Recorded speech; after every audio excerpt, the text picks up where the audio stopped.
One पर्यावरण एवं जलवायु परिवर्तन विभाग एवं झारखंड के वन प्रचार विभाग के द्वारा स्थानीय प्लास कॉन्फ्रेंस हॉल में मेगा कार्यशाला का आयोजन किया गया। इसमें वन विभाग द्वारा शुरू किए गए अभियान आओ वन बंधु बने के अंतर्गत प्रतियोगिता आयोजित किया गया। इसका उद्देश्य स्कूली छात्रों को वन संरक्षण, सामाजिक वानिकी और पर्यावरण के प्रति जागरूक बनाकर उन्हें वन बंधु के रूप में तैयार करना है। इसमें कई स्कूल से आए छात्र छात्राओं ने कुछ पेंटिंग, डांसिंग प्रतियोगिता में भाग लिया। वहीं मुख्य अतिथि डीएफओ श्रीकांत वर्मा ने कार्यक्रम का दीप प्रज्वलित कर उद्घाटन किया। साथ ही प्रतियोगिता में प्रतिभागियों को पारितोषिक वितरण किया। इस दौरान डीएफओ ने उपस्थित लोगों को वन संरक्षण एवं वन पर्यावरण संतुलन पर अपनी बातों को रखा। वन संरक्षण हेतु प्रतिज्ञा। मैं प्रतिज्ञा करता हूँ कि मैं वनों की रक्षा करूँगा। Auspicious occasion today that I have been bestowed this opportunity through this program, chain of events, that I am here to communicate with you about the whole exercise which we have done in the last fortnight and the culmination of these sequence of events. Friends, you are the One Bandhu, the next generation who have to take forward this legacy and also innovate to carry this theme of One Bandhu to है, वह अखंड ब्रह्मांड है। होता है जब पुरुष और प्रकृति का मिलन, तब ब्रह्मांड में होता है पंचभूतों का संतुलन।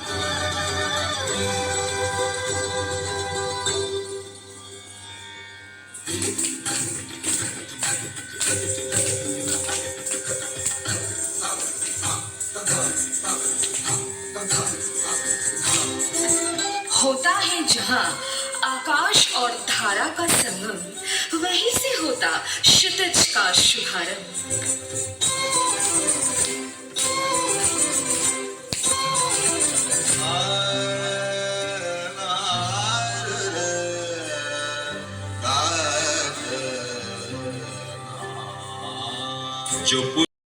Students, please come forward.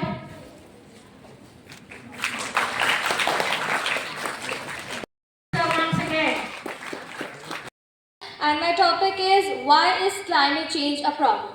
Climate change is a very great problem in our society today, as because of us humans, we cut the trees, and climate change occurs as cutting trees led to many climatic problems such as global warming, and global warming has become a very great disease as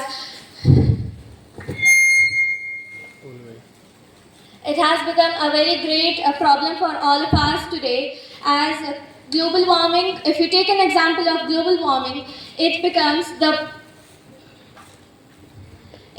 the major problem, and global warming also leads us to many diseases and many climatical changes. Humans are responsible for the large loss of biodiversity in nature. Yeah, we are.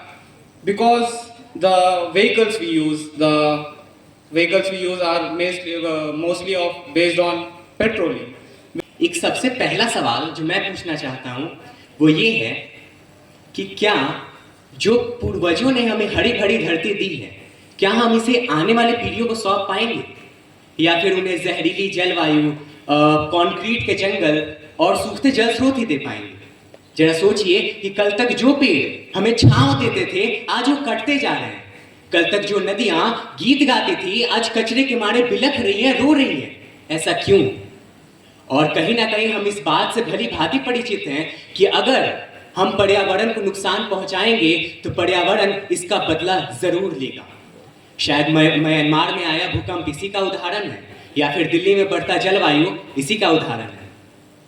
जरा सोचिए कि अगर हम इंसान हैं और हम अपनी जरूरत के हिसाब से अगर पर्यावरण को काटेंगे, पेड़ों को काटेंगे, नदियों को नुकसान पहुंचाएंगे, तो इसका नुकसान हमें भुगतना पड़ेगा। For every business, yes, this is true, because in every business this should be applicable, because if we use everything and then cut the trees and use the every resources, and then for every need we need new resources. Water pollution harms the environment in many ways. If water is polluted, the water we drink is polluted, and animals get harmed from those waters. And जलवायु, आज हम देख सकते हैं कि हमारे पृथ्वी में कितना ज़्यादा जल का खपत हो रहा है। जल में कितने सारे कूड़े कचरे फैलाए जा रहे हैं। तो जल प्रदूषण, जैसे कि हम इतने सारे फैक्ट्रीज अभी बन रहे हैं, हमारे नीड इतने ज़्यादा बढ़ते जा रहे हैं, तो उस चीज़ के लिए हर चीज़ के लिए हमारा टेक्नोलॉजी इतना अपडेट हो गया है, तो हर तरह का फैक्ट्री है, तो उस चीज़ में जो भी उसका वेस्टेज होता है, वो ज़्यादातर उसका जो जितना वेस्टेज केमिकल होता है, वो फैक्ट्री वाले उसको ज़्यादातर नदी में वेस्ट कर देते हैं। वो पानी जो वेस्ट होते जा रहा है, पहले जो नदी थी वो हम लोग उसको फील करते थे एज अ हैप्पीनेस, उसको हम लोग एज अ हैप्पीनेस हम लोग को कितना अच्छा फील होता था। बट कि जो यंगर जनरेशन है, जो कल के लीडर्स हैं, टुमारो के जो लीडर्स हैं, अभी के बच्चे, उनको एक अच्छी नॉलेज का बेस हो इन्वायरमेंट के प्रति। मैं देख रहा हूँ कि स्कूल में जो इन्वायरमेंट के विषय में बताते हैं, वो अभी भी पूर्णतः जो सैचुरेशन मोड में नहीं है, और अलग से कुछ जो एक्सपर्ट्स हैं उनकी सलाह, उनके देखरेख में जब वो जानेंगे, तो हो सकता है कि कुछ बच्चे इस फील्ड का चयन करें और आगे जाके इस सेक्टर में लीडर्स बने, और जो पॉलिसी है, जो इम्प्लीमेंटेशन है, उसको गाइड कर सके गवर्नमेंट के लेवल में भी। तो इस व्यू के साथ अब हम उनको क्लासरूम में बता रहे थे, ग्रेजुअली हम उनके लिए जब मौसम ठीक होता है, जैसे मानसून का समय आता है, तो आउटडोर्स में ले जाने का प्रयास करेंगे उनके शिक्षकों और आगंतुकों के साथ में, ताकि वो फील्ड में भी जो प्रैक्टिकल बातें हैं उनको सीख सकें।